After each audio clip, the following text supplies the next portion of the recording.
J'étais très heureux en pensant à toute une communauté qui se rassemble ce dimanche matin dans leur paroisse, dans leur aumônerie, parfois dans des lieux insoupçonnés. Je pensais à nos frères et sœurs détenus dans les prisons. Je pensais à nos frères et sœurs malades dans les aumôneries. C'est magnifique de louer le Seigneur, puisqu'il est là, puisqu'il ne nous abandonne pas, puisqu'il est présent, et qu'il aime ce peuple de Dieu qui est le sien. Et il a confiance dans ce peuple de Dieu. C'est le grand émerveillement que nous pouvons avoir. Dieu a confiance en nous, peuple de Dieu. Et vous avez remarqué que le pape François n'arrête pas de parler du saint peuple de Dieu. À chaque fois qu'il dit ça, je me dis, voilà, moi je suis pauvre pécheur et j'appartiens au saint peuple de Dieu.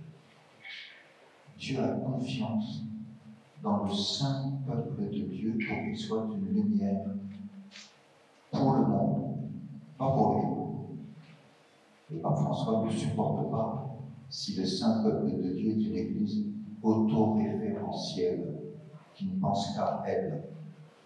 Le saint peuple de Dieu qui est habité par une lumière pour les autres, pour le monde, pour tous ceux et toutes celles qui ne savent pas encore, qui sont appelés à entrer dans ce saint peuple de Dieu. Et pour cela, l'Esprit Saint suscite dans ce saint peuple de Dieu un souffle nouveau, un élan nouveau. Cette nouveauté, elle existe depuis longtemps, depuis 2000 ans.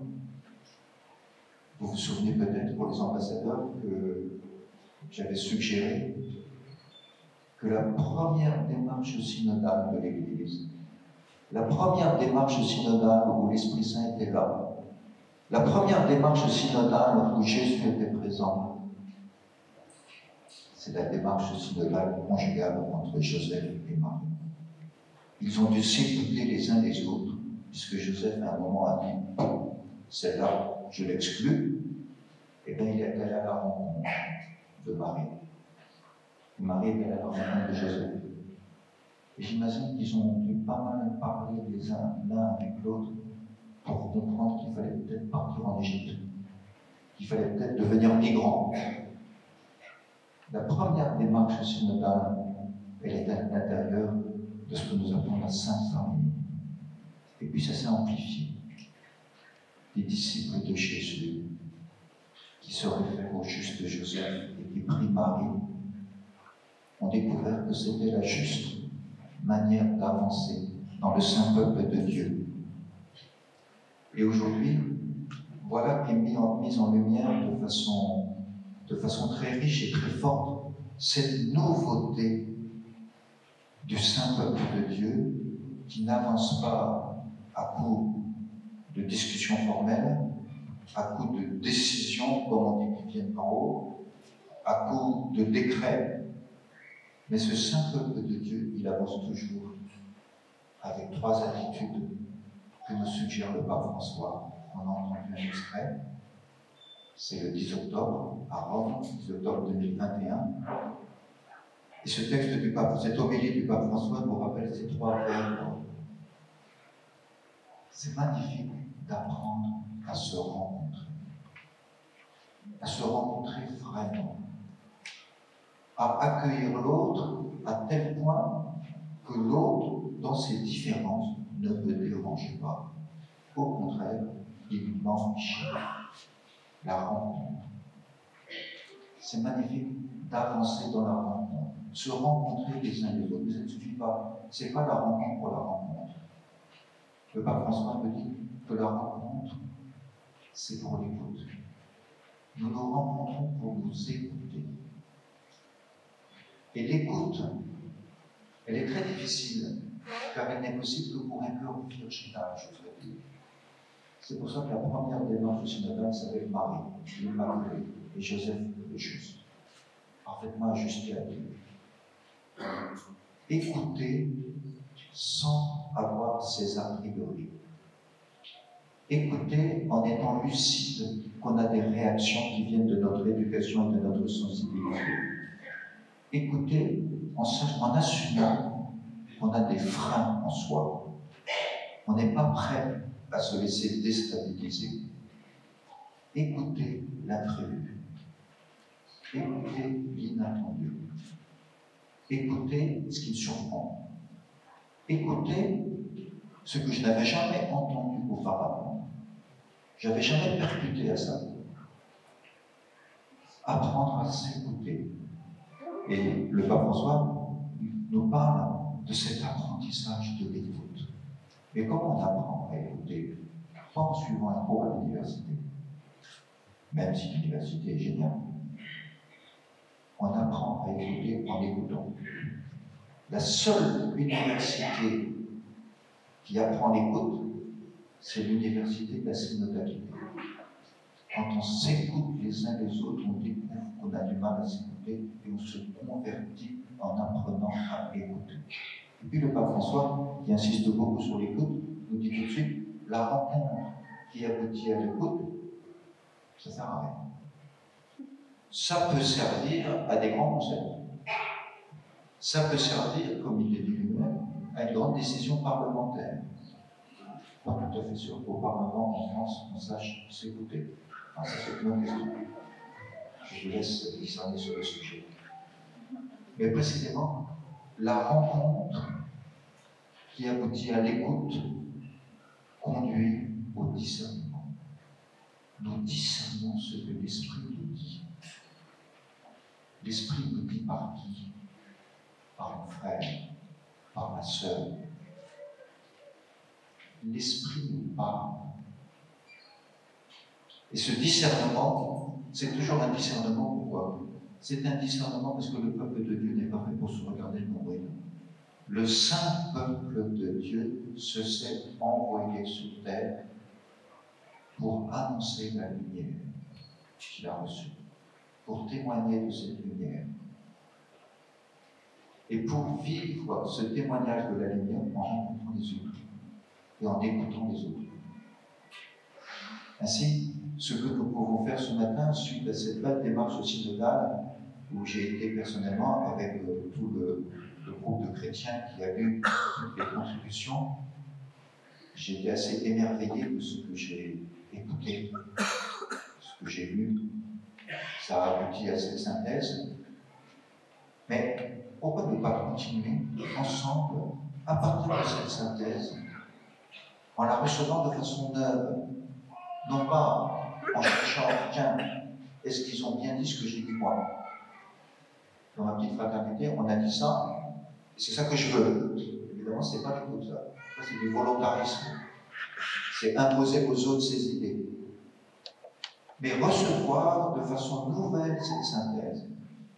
La recevoir avec des yeux nouveaux, dans une écoute nouvelle, en pratiquant la rencontre ce matin et en pratiquant l'écoute pour essayer de discerner ensemble peut-être des points de conversion, des points d'avancée. Quand on dit conversion, ce n'est pas la morale, c'est des points de liberté, la sainte liberté des enfants de Dieu. Et ces points qui pourront être discernés, ça pourrait être proposé comme une continuation pour tous les catholiques dans le diocèse à vivre pendant cette année 2022-2023, en attendant le synode d'octobre 2023.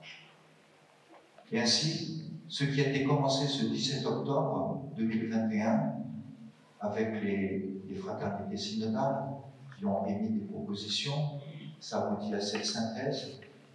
Et voilà qu'avec cette synthèse que nous avons entre les mains, voilà que nous pouvons nous répartir entre des ateliers. Pourquoi?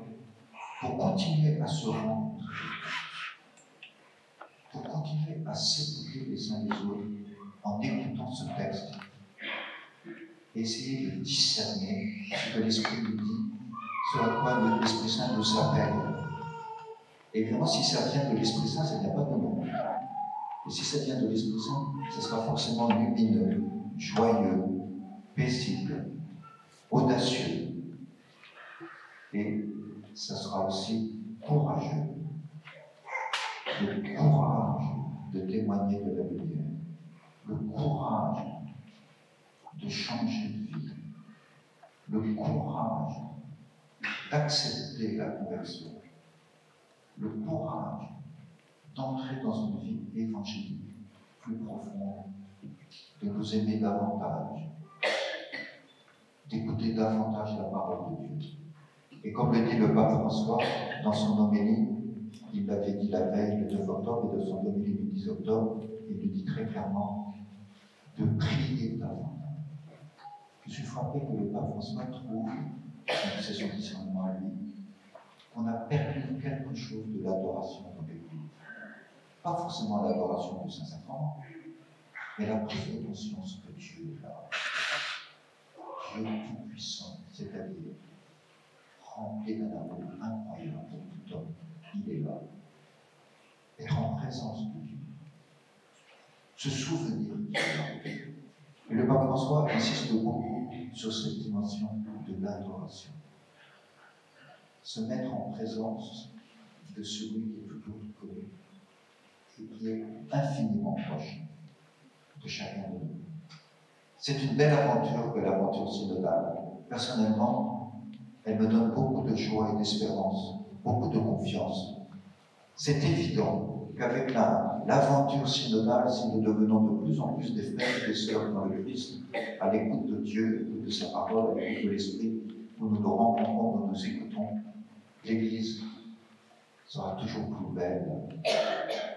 L'Église sera toujours plus transparente à Jésus. L'Église sera toujours plus un ferment dans le monde. L'Église sera toujours plus celle que les hommes et les femmes attendent. Et non pas une Église, comme dit le pape François, alors reformée dans un musée du passé. Quand il a dit ça, ça m'a réveillé, si je veux dire. Le pape François est vraiment un don de Dieu. Si nous avons bien écouté là où il nous emmène.